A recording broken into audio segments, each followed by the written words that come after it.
Hey guys, what's up? It's Ripe again, back with more Entitled People stories. In today's title story, a Karen claims that I am an intruder on my own property and wants me arrested. Here is what happened. The first story starts like this. I was visiting my girlfriend at her townhouse. The townhouse is at the entrance of the neighborhood and not far from it is a sign warning of cars being towed. On the sign was the name and number of the towing service. In the section of this subdivision with the townhomes there are a few clearly designated no parking zones, but no such designation out in front of her townhome where I was parked. About 8:30 that evening, while we were upstairs kicked back watching TV in her bed, I suddenly saw some lights flashing through the upstairs window and then a knock on the front door.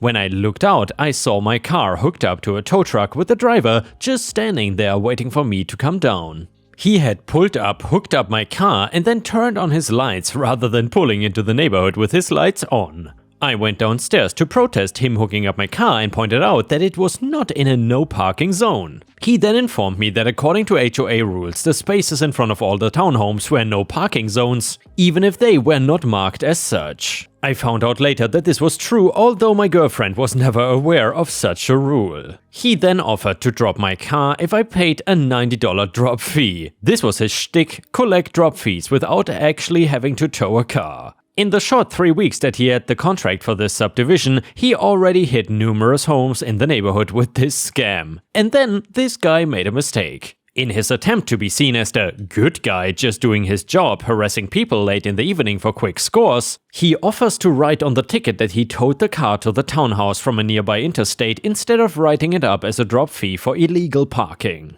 In this way, according to him, I could turn it into my auto insurance to get them to cover it. That way, I could get my money back from the scam he was running, collecting drop fees from unsuspecting homeowners. I accepted the offer, which at the time seemed like I was catching a bit of a break. Being thrown out of bed and having an angry confrontation with a tow truck driver seemed just a bit more tolerable, knowing that I would be able to get my money back. Still, the situation just eats at you and it's hard to let it go in the moment, even if eventually you are getting your money back. The next part of the story involves a wealthy landowner who developed his family's 300-acre farm to create this subdivision and who continued to live in a more affluent elite section of the subdivision and maintained a position as the head of the HOA that created this rule of no parking zones that existed only on paper and that had been added years after the townhomes had been built with their clearly marked no parking zones. Sorry for that run-on sentence, but I won't go any further into that part of the story for the sake of brevity, which may seem a bit ironic at this point. Let it suffice to say that this HOA and the jackass running it are not much loved, and what took place between me and this towing company was a small victory over them as well. Anyhow, the next morning I began thinking more clearly about the night before, even if I was still a bit pissed. I wanted revenge for the intrusion and the injustice of others wielding power over me, and then it dawned on me that what this driver was doing might be illegal. I called my sister-in-law, who owns an auto insurance company, and I wanted to confirm my suspicion that the way this tow truck driver wrote out his towing tickets constituted insurance fraud. She confirmed that I was correct, that what this driver was doing was indeed insurance fraud, and I then called up the towing company and told them that if they did not give me a full refund, that I would be turning them in for insurance fraud. 15 minutes after I made that phone call, the tow truck driver that so kindly offered to drop my car for $90 showed up at the townhouse with cash to give me a full refund. He then went to several other homes on that street and gave refunds to other people he had extorted in the 3 weeks that he had the contract for that subdivision. I then watched as he drove down to the end of the street, the entrance of the subdivision, got out and removed the sign with the tow company's name and number. He cancelled his contract with the HOA. After word got around about what had happened and why, it took the HOA 6 months to find another tow company to take the contract. The reason the HOA under that guy's rule had changed regulations to not allow parking in front of townhomes was simply that the townhomes were at the front of the subdivision, so he and a few other wealthy homeowners thought it was unsightly to have cars parked at the curb when they drove by. That's it, they simply did not like the aesthetics and their sensibilities took precedence over the rights of the lesser inhabitants of this fiefdom. Had I actually lived in that neighborhood, I think I would have taken more drastic measures up too, and including getting this tow company's license revoked and maybe even jail time for the truck driver, not to mention creating a bigger legal headache for the HOA. My girlfriend, however, is an immigrant and fearful of American power structure, so she insisted I be satisfied with a refund,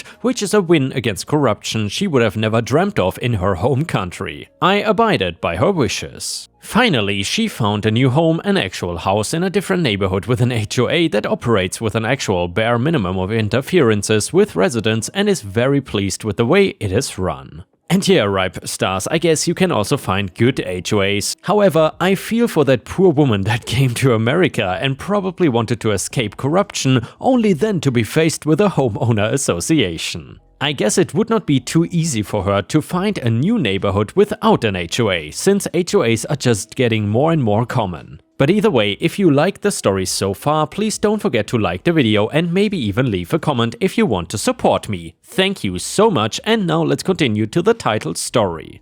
It is titled, Racist Karen Calls Police When I Swim Near My Riverfront Property. I have owned a riverfront property for many years. So long, in fact, that my daughter was not even a thought at that point, and at the time of the story she was 12. I've seen many people move in and out during that time. It was the kind of area most people used as a stopping point between where they were and where they were going. Only some of us really loved it and stayed for a long period of time. Within the last 2 years or so, I noticed a different kind of change happening in the area, and I was wary of it. More homes were getting knocked down and newer, more expensive ones were built in their place. Along with the area going from a predominantly black neighborhood to seeing more white people move in. This story is not about the politics of all of that, so I will stop there and get into the story. One of the women that moved close to us was a total jerk. I will call her Karen for a very obvious reason you will see later. Honestly, I would call about half the new people moving in Karens. They all seem to have the same issue of being upset that black people live in the area, despite us being here way longer than them.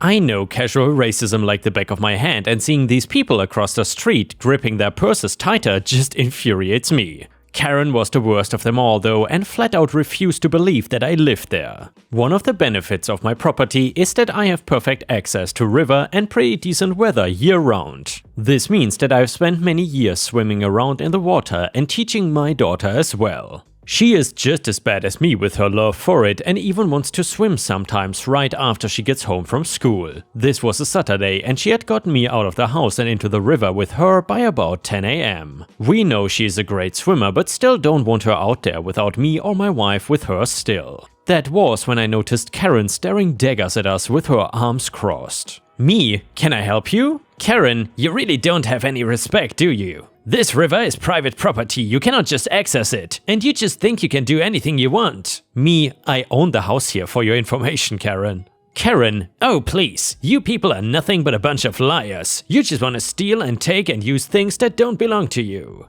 I bet you're just gonna stay in the river until people leave their homes, and then teach your daughter how to break in and steal all the valuable items. Well, this area is changing if you haven't noticed, and your little routine won't work anymore. I have no issue standing up to a racist Karen, but I've seen and heard plenty of horror stories on the news. I told my daughter to go into the house and lock the door while I stayed outside with Karen. My daughter was closer to the house and despite Karen running after her, got in and closed the door. Karen, that is breaking and entering. I'm calling the cops right now. She did, and I stood right there and waited for them to show up. Karen kept telling me that I should be smart and run away before they came and arrested me. I was beyond angry and not about to let a racist win after coming at me and my daughter. The cops came and oh my god, I've never heard a woman talk so fast in her life. I could barely follow the story myself and I was there when it all happened. The only difference was that Karen was saying that we were a bunch of criminals that were illegally swimming in the river and broke into a house. When the cops asked her what house, she pointed to mine and the police started banging on the door. I was trying to interject that it was my house, but they would not listen to me and wanted a homeowner to open it.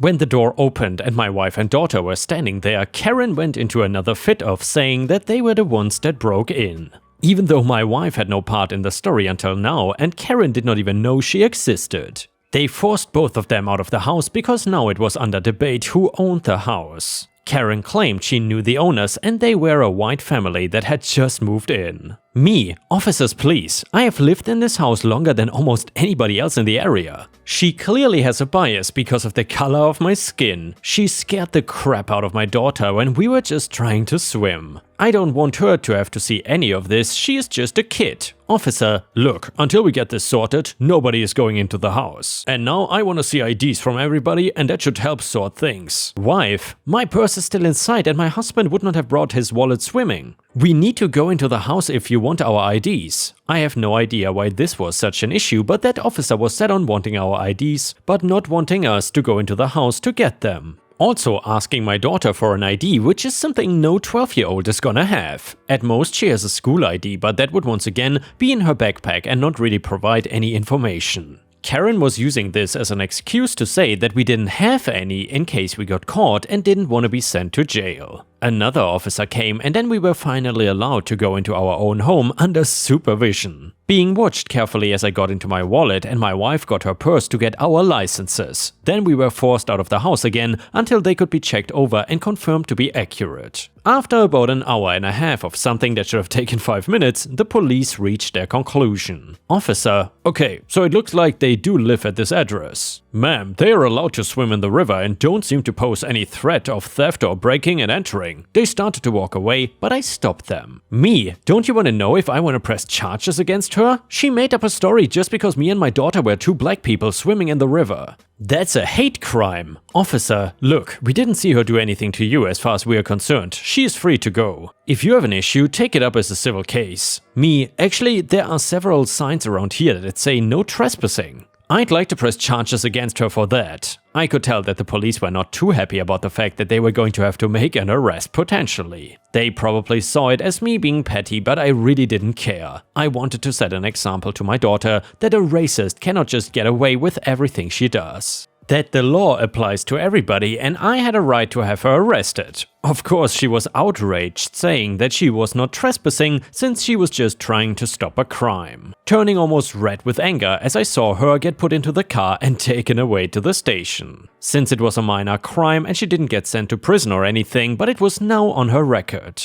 I'll have no issues calling again if she steps 1 foot on my property or talks to my daughter again. And yeah guys, these entitled Karens think they can just step on private property and then get the owner of the property arrested. That is some serious mental gymnastics if you ask me. Anyway, the next one is titled, He Regret What He Did. I handle project planning for my department at a large company. We always get projects that don't want to pay their bills. So our department head Max said that we are not about to touch a thing until there is money in the bank. And obviously, this has not gone over well. I feel like a mobster some days. You have a small budget? Where's my money? You have a tight deadline? Where's my money? We recently had a huge company-wide event to pitch new ideas. A project manager, we will call her Clara, decided this would be a great time to throw me under the bus, blaming the planning process for missed deadlines. Clara conveniently voiced her thoughts to Max by a hot mic. The entire company heard me get dragged. Most people would be horrified, but not me. Oh no, I waited for the boom. A co-worker sitting nearby was literally giggling. We knew what was coming. You see, my marching orders came directly from Max. If I'm a mobster, Max is the godfather. He backs his employees 100% and he starts grilling Clara. Why didn't you plan the timeline better? Why didn't you allocate your budget more wisely? Why did you wait until the last minute to talk to us? My people are busy and we don't work for free. Your missed deadline is not our problem. Did I mention they were still by the hot mic? By the end of the event, several projects had suddenly paid their bills and now I hear a lot less complaining. I love my department. Next one is titled, Revenge on a Douchebag. This guy in his maybe late 60s is acting like a jerk to the young lady working the self-checkout machines and how they are not working and how he hates everything about them and wishes they were removed in favor of cashiers again like the good old days. This guy did not need to go to the 4 self-out checkout machine areas staffed by this woman. There was literally 2 other employees attending to 2 other checkouts 10 and 20 feet away. And if he felt like walking for 10 seconds, there was a 3rd lane open with nobody there on the other side of the seasonal stuff at the front. So this guy is basically screaming at this woman for no reason. It is not her fault. She did not design the store, she did not make the self-checkout machines, and she also did not piss in his Cheerios that morning. But nevertheless, he is getting belligerent and unloading on her. I was at the register, not next to him, but opposite him in the 4-machine choral. I turned and discreetly said to her, "You're alright, need me to step in?" She quietly gave me a very relaxed and very in control, "No, thank you though," with a friendly head nod. Despite his behavior, she was in total control of this situation, and the sad thing is he probably was not the first or last rude customer she has dealt with that day. He finishes paying about 30 seconds ahead of me, and on the way out of the door I hear him say, albeit much quieter, but still plenty loud for her and others to hear, "Thanks for your help, C word." As I am walking out the door, seriously deciding if I'm about to fight and probably get whipped in the process, I see him about 50 feet ahead in the parking lot and see, while juggling his wood pieces and bags, he drops his car key ring with about 30 other keys on it, 3 feet from a parking lot storm drain. I am so excited, I'm almost shaking. It is like the heavens opened up and told that woman that I'm going to fix this for you. So I did what any helpful 30-year-old would do, and I gently half-kicked them off the side of my boot towards the drain. They hit one of the great openings and I heard the most satisfying splash of my life. The best part was the water was pitch black and down a few feet, so you're not seeing anything when you look straight down. Checkmate, Home Depot lady. ETA, just to answer a couple of questions I've seen come up a few times. I did not hang around to watch him look for his keys, and number 2, I also did not go back inside the store to let the woman know anything about this. Number 3, I definitely was not trying to be condescending towards her by asking if she needed help. I am not a fighter and wanted no part of anything physical, but his tone was amping up and something about the interaction felt worse than your average a-hole customer. Number 4, one person said I charge around looking for ways to abuse the elderly. You are clearly insane. Had he had any type of interaction with the employee other than what he had, I would have shouted, "Hey man, you dropped your keys," and picked them up and walked towards him. Update to the story, I was at the Home Depot this morning and saw the same woman again. I decided to quickly let her know what happened. The entire conversation lasted maybe 3 minutes. I walked up to her and said, "Hey, sorry you had to deal with that guy from the other day. I just wanted you to know he dropped his car keys next to the storm drain in the parking lot and I may have accidentally nudged them in," while side-smiling sheepishly. He should not be yelling at employees, and it's never okay to call women the C word. Her eyes got wide and she let out a laugh, smiled and said he did come back in a couple times asking if anyone had seen his keys, which they had not. I guess he was less aggressive while walking around looking. I asked if she knew if his car was towed or his spouse brought a backup seat, etc., and she had no idea and did not see it. I said she handled herself well and she should be proud. Customers can be tough sometimes, so she said thank you so much and that was it. The moral of this event is just to be nice to people in retail. It is not that hard. You don't even have to be overtly nice, just be normal. It is so easy to not scream at an employee. Most people successfully do it every day. The next story is titled Business Suit Kevin and Some Petty Revenge. This one was posted by user IronFiend81 on r/ripe stories. This happened a few years ago, but always brings a smile when I remember it. I used to work as a barman in a bar/restaurant/nightclub named after the Windy City here in the UK. Let me set the scene. Midweek, quiet lunchtime with a single customer, a mother with 2 kids. It was just me and the manager in. I was on the bar and the manager was running the kitchen. So the cast is me, man for manager, and Kevin, the guy in the business suit. The mother and the kids play a supporting role with no lines. So the little family had just finished eating and came up to the bar to pay. While she was searching through her massive handbag, in walks Kevin, as he strolls up to the bar with his best attempt of appearing like a powerful businessman and failing miserably. I cheerfully say, "Hey there, I'll be with you in just a minute." At this point, mom is getting flustered as 2 preteen kids are running off a sugar high and she cannot find her purse in the handbag equivalent of the Bermuda Triangle. Kevin is just staring after another few frantic attempts of delving through the abyss and me reassuring Kevin that I'll be with him as soon as possible. Mom pulls out a checkbook. Okay, no biggie, but this was no ordinary checkbook. This was a check that most bar workers rarely ever see. It was a business check. Unsure on what to do with this type of check, I apologized to both the mom and Kevin and explained that I would have to confirm that we could accept this type of check. Bear in mind that this was a time when checks were slowly being phased out and chip and pin had been in for about a year.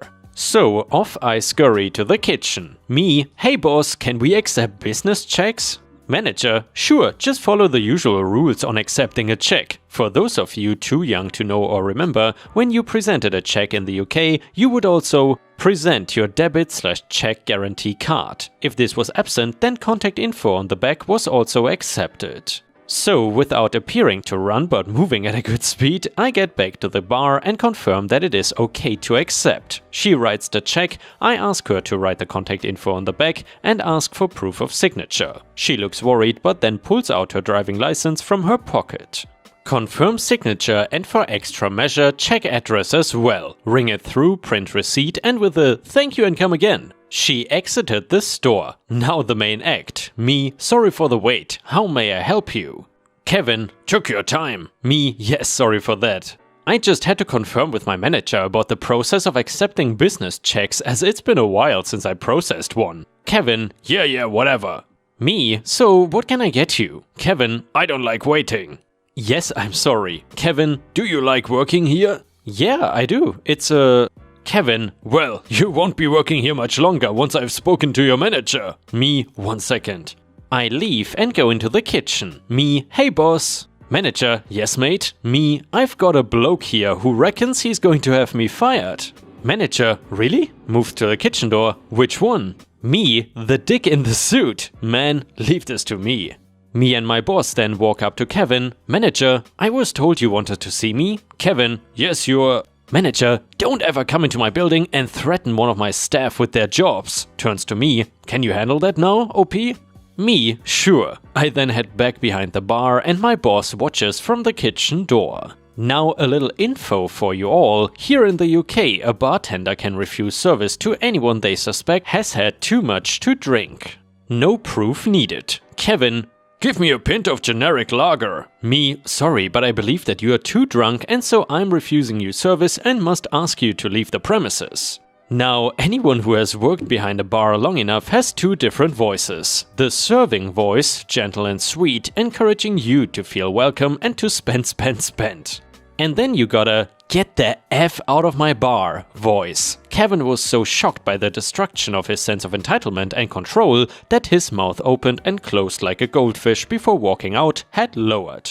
So yeah, that was the time Kevin tried the whole I wanna see your manager routine, only to be denied a cold pint on a warm day. And yeah guys, I definitely approve of that policy, but I think it should be expanded to if the customer is a douchebag, you should be able to deny him service. But I suppose that can get you in legal trouble or something in the UK. Either way, and with this, we have reached the end of the video. However, if you cannot get enough of my content, please check out my endless playlist, where you can find thousands of hours of content. In addition, please don't forget to subscribe to my channel to not miss any of my daily uploads. Thank you so much in advance, and I hope to see you again tomorrow.